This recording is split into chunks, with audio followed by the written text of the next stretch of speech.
আমার নাম রিচার্ড, একজন বাইবেল স্টুডেন্ট, বাইবেল লাভার, এছাড়াও পেশা একজন টেকনিশিয়ান। আপনি বললেন যে বাইবেলে আছে যীশু খ্রিস্ট বলেছেন তারা দেবদূতের মতো হবে, আধ্যাত্মিক শরীর দেবদূতের মতো। এছাড়াও আপনি বললেন যে বাইবেলে নাকি কোথাও বলা নেই যে যীশু পুনরুত্থিত হয়েছিলেন। আমি এখানে মাত্র একটা বলছি, অনেক আছে। ম্যাথিউ 16:21 বলছে, আর সেই সময় থেকেই যিশু তার শিষ্যদের বলেছেন যে কিভাবে তিনি জেরুজালেমে যাবেন, কিভাবে তার উপর অত্যাচার করা হবে, তারপর মারা গিয়ে তিনি তৃতীয় দিনে পুনরুত্থিত হবেন। এই কথা আছে 3 বার, সবগুলো গসপেলেই বলা হয়েছে। শুধু তাই নয়, এছাড়াও বাইবেল বলছে কিভাবে তিনি ক্রুশবিদ্ধ হয়েছিলেন 6 ঘন্টা ধরে, কিভাবে মারা গেলেন, তখন বলেছিলেন এল্লা এল্লা লামাসাবাত্তানি। এখানে তিনি বাইবেলের ভবিষ্যৎবাণীটা পূরণ করেছেন। আর দেখবেন যে 4টা গসপেলই বলছে তার মৃত্যু, সমাধি আর পুনরুত্থান সম্পর্কে। এখন বললেন যে যিশু মিথ্যা বলেন না, তিনি আধ্যাত্মিক শরীরের কথা বলছিলেন, সেটা আলাদা কথা। আত্মার রূপ এক জিনিস, আধ্যাত্মিক শরীর আরেক জিনিস। কখনো কখনো আমরা দেবদূতের চেয়ে ভালো, কখনো পশু চাইতেও খারাপ। আসলে যিশুর পুনরুত্থানের ব্যাপারটা আলাদা। আমি আসলে এখানে কোনো তর্ক করতে আসিনি, আমি এসব জেনেছি ঈশ্বরের অসীম করুণায়। আর আমি আপনার 14টা প্রশ্নের সবগুলোর উত্তর দিতে পারবো। একদিন আমি ইসলামিক রিসার্চ ফাউন্ডেশনে এসে আপনার সবগুলো প্রশ্নের উত্তর দেবো, বিতর্ক করার জন্য না, আমি আনন্দের সাথেই বলবো। আর কথাটা সত্যি, ট্রিনিটি শব্দটা বাইবেলে নেই, শব্দটা নেই, কিন্তু যীশু খ্রিস্ট ঈশ্বর, এই কথাটা আমি আপনাকে বিভিন্নভাবে প্রমাণ করে দিতে পারি, আপনাকে আমি এটা দেখিয়ে দিতে পারি। আমার কাছে এখানে কিছু লিফলেট আছে, বাইবেলের মধ্যে অঙ্কের বিস্ময়কর খেলা আছে। এটা প্রমাণ হয় যে বাইবেলই সত্যি, এটাই প্রমাণ, বাইবেল পারফেক্ট। তাই আমার কাছ থেকে আপনারাও কালেক্ট করে নিতে পারেন বাইবেলের সত্যতার প্রমাণ। আপনার প্রশ্নটা, আমার প্রশ্নটা হলো, যীশু খ্রিস্ট অনেকবারই বলেছেন তিনি মারা যাবেন, তারপরে পুনরুত্থিত হবেন। আপনাকে আমি আরো অনেক উদ্ধৃতি দিতে পারি। 20:19 বলছে যীশু খ্রিস্ট ক্রুশবিদ্ধ হয়ে মারা যাবেন, তারপর তৃতীয় দিনে যীশু খ্রিস্ট আবার পুনরুত্থিত হবেন। এই তো শেষ, আমার প্রশ্ন প্রায় শেষ, প্রায় শেষ। বলেন, কোনো সমস্যা নেই। প্রশ্ন শেষ হয়েছে? হ্যাঁ, আমি একটু ব্যাখ্যা করলাম। কোনো সমস্যা নেই ভাই, আমাদের আইআরএফ এ প্রতি রবিবার প্রোগ্রাম হয়। বাইবেলেই সব কিছুর উত্তর আছে, অন্য কোনো ধর্মে নেই। রবিবার আমরা আইআরএফ এ প্রোগ্রাম করে থাকি, ঠিকানাটা আপনি জেনে নিন। প্রত্যেক রবিবার সকাল 10:30।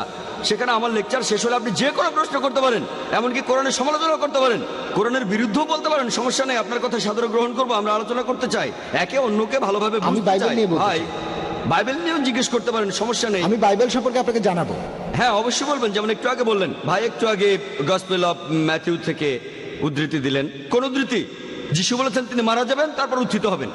তিনি নিজে বলেছেন, আমিও মানি, আমরা সবাই মানি যে তিনি মারা গিয়ে উত্থিত হবেন, দ্বিতীয়বার আসার পর মারা গিয়ে উত্থিত হবেন।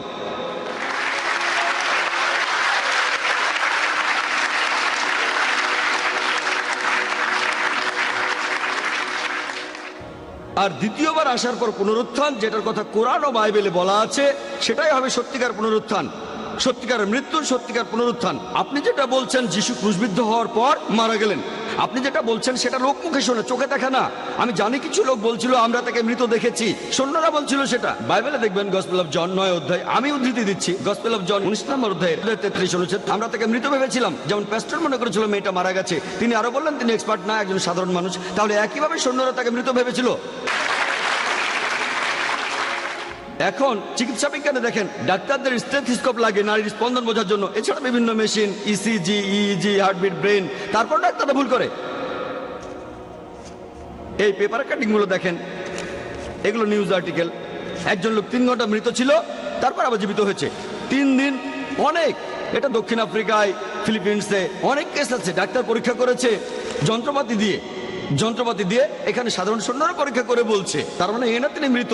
আগে আমার উত্তরটা শোনেন, তারপর লাইনের পেছনে গিয়ে আরেকটা প্রশ্ন করবেন, অথবা রবিবার আইআরএফ এ আসবেন। তাহলে এই কথাগুলো লোকমুখে শোনা, তিনি আসলে মারা গিয়েছিলেন কিনা প্রমাণ দিয়েছি। 14টা পয়েন্ট, আপনি বললেন সবগুলোর উত্তর দিতে পারবেন, কিন্তু একটার উত্তর দেননি। তিনি ছিলেন জীবিত, জীবিত, জীবিত।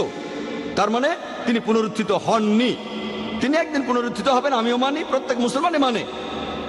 দ্বিতীয়বার যখন তিনি আসবেন, সেবার পুনরুত্থিত হবেন। আর পবিত্র কোরআন বলছে, সূরা মাইদার 116 ও 117 নম্বর আয়াতে উল্লেখ আছে, যিশু বলেছেন যে হে আল্লাহ, তুমি এখানে সাক্ষী, আমি তাদের কখনোই বলিনি আমার উপাসনা করো বা আমি আল্লাহ, বরং আমি বলেছি আবদুল্লাহ আল্লাহর ইবাদত করো, রাব্বি ওয়া রাব্বুকুম, তিনি আমাদের সকলের প্রভু। যীশু খ্রিস্ট সেটাই প্রচার করেছেন যেভাবে আল্লাহ তাআলা নির্দেশ দিয়েছেন। তিনি বলেছেন তোমরা শুধু এক আল্লাহর ইবাদত করবে, নিজেকে তিনি আল্লাহ বলেননি। আমি এই কথা আগেও বলেছি, গোটা বাইবেলে স্পষ্ট করে আপনি কিছুই পাবেন না। আপনি বললেন বাইবেলে নাকি এমন কথা আছে, যিশু বলেছেন তিনি ঈশ্বর। গোটা বাইবেলে স্পষ্ট করে বলা আছে, এমন কথা কোথাও পাবেন না যেখানে যিশু তার নিজের মুখে নিজেকে ঈশ্বর দাবি করেছেন আর বলেছেন আমার উপাসনা করো। হ্যাঁ, তিনি আবার আসবেন, তিনি আবার আসবেন। কি জন্য? কোরআন বলছে সূরা নিসার 158 নম্বর আয়াতে উল্লেখ করা হয়েছে যে আল্লাহ সুবহানাহু ওয়া তাআলা তাকে নিজের কাছে তুলে নিয়েছেন, তাকে জীবন্ত তুলে নিয়েছেন। কি জন্য? দ্বিতীয়বার আসার পর তিনি আমাদের নতুন কিছু শেখাবেন না। পবিত্র কোরআনের সূরা মাইদা 3 নম্বর আয়াতে আছে, আজ তোমাদের দিনকে পূর্ণাঙ্গ করলাম, ইসলামকে তোমাদের দিন করলাম, তোমাদের জন্য বিশ্বাস পূর্ণাঙ্গ করলাম।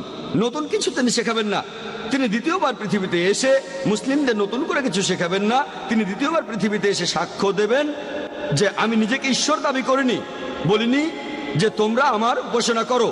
এ কথাটা গসপেলেও বলা হয়েছে, দ্বিতীয়বার আসার পরে লোকজন সবাই বলবে হে প্রভু, হে প্রভু, আমরা কি আপনার নামে সব অলৌকিক কাজ করিনি? যিশু তখন তাদের বলবেন তোমরা অন্যায়কারী, তোমরা পাপী, তোমরা এখান থেকে চলে যাও, আমি তোমাদের চিনি না। তিনি এ কথা কাদের বলবেন? মুসলিমদের, হিন্দুদের, খ্রিস্টানদের।